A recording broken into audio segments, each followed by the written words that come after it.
Voyage au centre de la Terre, chapitre 5. Je n'eus que le temps de replacer sur la table le malencontreux document. Le professeur Lindenbrock paraissait profondément absorbé. Sa pensée dominante ne lui laissait pas un instant de répit. Il avait évidemment scruté, analysé l'affaire, mis en œuvre toutes les ressources de son imagination pendant sa promenade, et il revenait appliquer quelques combinaisons nouvelles. En effet, il s'assit dans son fauteuil, et la plume à la main, il commença à établir des formules qui ressemblaient à un calcul algébrique. Je suivais du regard sa main frémissante, je ne perdais pas un seul de ses mouvements. Quelques résultats inespérés allaient-ils donc inopiné se produire? Je tremblais, et sans raison, puisque la vraie combinaison, la seule, étant déjà trouvée, toute recherche devenait forcément vaine. Pendant 3 longues heures, mon oncle travailla sans parler, sans lever la tête, effaçant et reprenant, raturant, recommençant 1000 fois. Je savais bien que, s'il parvenait à arranger des lettres suivantes, toutes les positions relatives qu'elles pouvaient occuper, la phrase se trouverait faite. Mais je savais aussi que 20 lettres seulement peuvent former 2 quintillions, 432 quadrillions, 902 trillions, 8 milliards, 176 millions, 640 000 combinaisons. Or, il y avait 132 lettres dans la phrase, et ces 132 lettres donnaient un nombre de phrases différentes, composées de 133 chiffres, au moins nombre presque impossible à énumérer et qui échappe à toute appréciation. J'étais rassuré sur ce moyen héroïque de résoudre le problème. Cependant, le temps s'écoulait, la nuit se fit, les bruits de la rue s'apaisèrent, mon oncle toujours courbé sur sa tâche, il n'entendit rien, pas même la voix de cette digne servante disant « Monsieur soupera-t-il ce soir ?»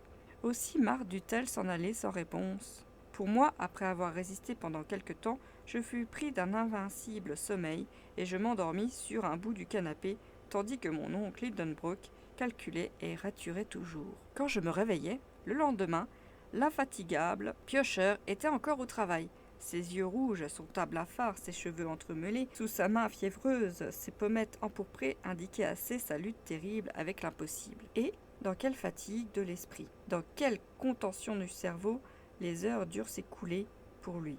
Vraiment, il me fit pitié. Malgré les reproches que je croyais être en droit de lui faire, une certaine émotion me gagnait. Le pauvre homme était tellement possédé de son idée qu'il oubliait de se mettre en colère. Toutes ses forces vives se concentraient sur un seul point, et, comme elles ne s'échappaient pas par leur exécutoire ordinaire, on pouvait craindre que leur tension ne fît éclater d'un instant à l'autre. Je pouvais d'un geste desserrer cet étau de fer qui lui serait le crâne, d'un mot seulement, et je ne fis rien. Cependant, j'avais bon cœur. Pourquoi resterais-je muet en pareille circonstance? Dans l'intérêt même de mon oncle, non, non, répétai-je, non, je ne parlerai pas. Il voudrait y aller, je le connais, rien ne saurait l'arrêter. C'est une imagination volcanique, et pour faire ce que d'autres géologues n'ont point fait, il risquerait sa vie. Je me tairai. Je garderai ce secret dont le hasard m'a rendu maître. Le découvrir, ce serait tuer le professeur Lindenbrock. Qu'il le devine, s'il le peut, je ne veux pas me reprocher un jour de l'avoir conduit à sa perte. Ceci bien résolu, je me croisai les bras, et j'attendis. Mais j'avais compté sans un incident qui se produisit à quelques heures de là. Lorsque la bonne Marthe voulut sortir de la maison pour se rendre au marché, elle trouva la porte close, la grosse clé manquait à la serrure qui l'avait ôtée. Mon oncle, évidemment, quand il rentra la veille après son excursion précipitée. Était-ce un dessein? Était-ce par mégarde? Voulait-il nous soumettre aux rigueurs de la faim? Cela m'eût paru un peu fort. Quoi? Marthe et moi, nous serions victimes d'une situation qui ne nous regardait pas le moins du monde? Sans doute, et je me souviens d'un précédent de nature à nous effrayer. En effet, il y a quelques années, à l'époque où mon oncle travaillait à sa grande classification minéralogique, il demeura 48 heures sans manger, et toute sa maison dut se confronter à cette diète scientifique.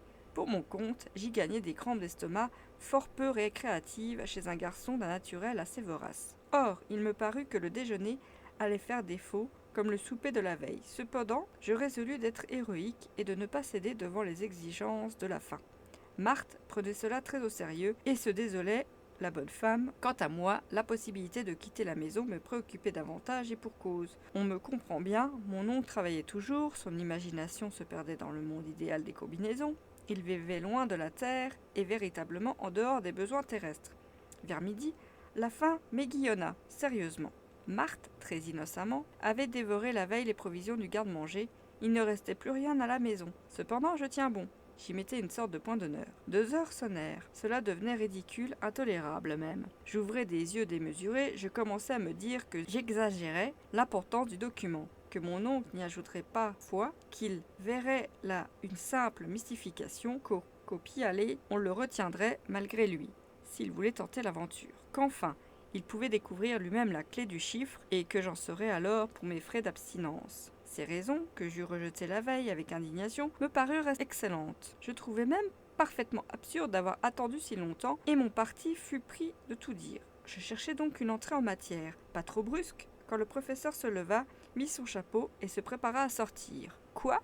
Quitter la maison et nous enfermer encore jamais. Mon oncle, dis-je. Il ne parut pas m'entendre. Mon oncle Lindenbrock, répétai-je en élevant la voix. Hein ? Fit-il comme un homme subitement réveillé. Eh bien, cette clé. Quelle clé ? La clé de la porte ? Mais non, m'écriai-je, la clé du document. Le professeur me regarda par-dessus ses lunettes. Il remarqua, sans doute, quelque chose d'insolite dans ma physionomie, car il me saisit vivement le bras et, sans pouvoir parler, il m'interrogea du regard. Cependant, jamais demande ne fut formulée d'une façon plus nette. Je remuai la tête de haut en bas, il secoua la sienne avec une sorte de pitié, comme s'il avait affaire à un fou.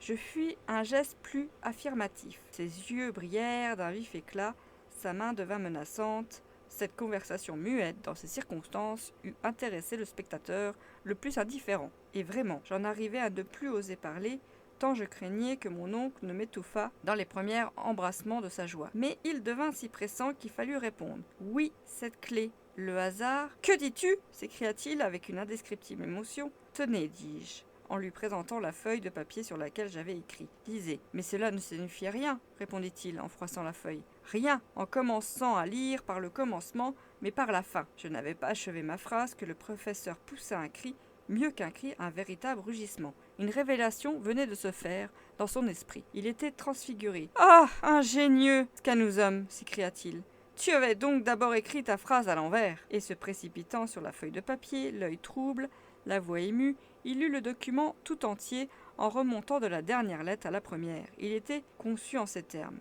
Descends le cratère du Yougoul de Sneffel, que l'ombre du Scataris vient caresser avant les calendes de juillet, voyageur audacieux, et tu parviendras au centre de la terre, ce que j'ai fait, Arne Skanasund. Mon oncle, à cette lecture, bondit comme s'il eût inopinément touché une bouteille de lied. Il était magnifique d'audace, de joie et de conviction. Il allait et venait, il prenait sa tête à 2 mains, il déplaçait les sièges, il empilait ses livres, il jonglait, c'est à ne pas le croire avec ses précieux géodes, il lançait un coup de poing par-ci, une tape par-là. Enfin ses nerfs se calmèrent et, comme un âme épuisée par une trop grande dépense de fluide, il retomba dans son fauteuil. « Quelle heure est-il donc ?» demanda-t-il après quelques instants de silence. « 3 heures, répondis-je. « Tiens, mon dîner a passé vite. Je meurs de faim. À table. Puis ensuite... »« Tu feras ma malle. »« Hein ?» m'écriai-je. « Et la tienne !» répondit l'impitoyable professeur en entrant dans la salle à manger. Fin du chapitre 5.